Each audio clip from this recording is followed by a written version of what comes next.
Good afternoon বন্ধুরা, দেখো আজকে দুপুরে লাঞ্চ নিয়ে চলে এসেছি। দুপুরে লাঞ্চে কি আছে, একটু উচ্ছে আর পেঁপে সেদ্ধ দিয়েছি, সেইটা আমি এখন খাবো। আমি আলু অত ভালো খাই না।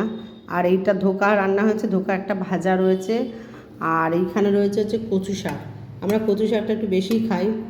আর এইখানটা রয়েছে পনির। এই পনিরটা খেতে খুব টেস্টি। এটা চারমগজ বাটা আর পোস্ত দিয়ে করা হয়েছে।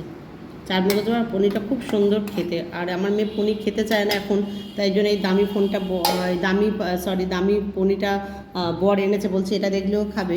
আর ওটা সকালবেলাও খেয়েও ওর ভালো লেগেছে, তাই বলেছে মা আমি পনির দিয়েই খাবো, তুমি ধোকা দিয়ে খেও। ধোকাটাও তো খেতে চায় না। আর পনিরটা সত্যি খুব টেস্টি, একটু দামি পনির এনেছে এটা। আর এইখানে আছে হচ্ছে আলু সেদ্ধ মাখা, আলু চোখা মাখা যেটা তোমরা বলো। তেলের মধ্যে কালো জিরা শুকনো লঙ্কা দিয়ে মাখা হয়েছে। আমি এত ঝাল খেতে পারি না, আমার বর আবার এই সব রসিয়ে কষিয়ে খুব ভালো খায়, বর বাবাজি। আর এই যে বেগুন ভাজা হয়েছে, ওটু ডালের সঙ্গে বেগুন ভাজা হলেও ভালো খায়। তো একটু ভাবলাম আলু সেদ্ধটা আমিও একটু নিই, বর একা খাবে কেন, আমিও একটু ভাগ বসাই, তাই আমি একটু আলু সেদ্ধ নিয়ে নিলাম। ঠিক আছে। আর হচ্ছে ডাল হয়েছে, মুগ ডাল। আজকে শনিবার নিরামিষ বলে মুগ ডাল হয়েছে। এই দেখো মুগ ডাল, মোটামুটি এই হয়েছে।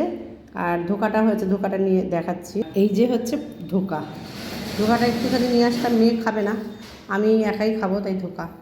তো তোমাদের কি লাঞ্চে হয়েছে অবশ্যই তোমরা কমেন্ট করে জানিও।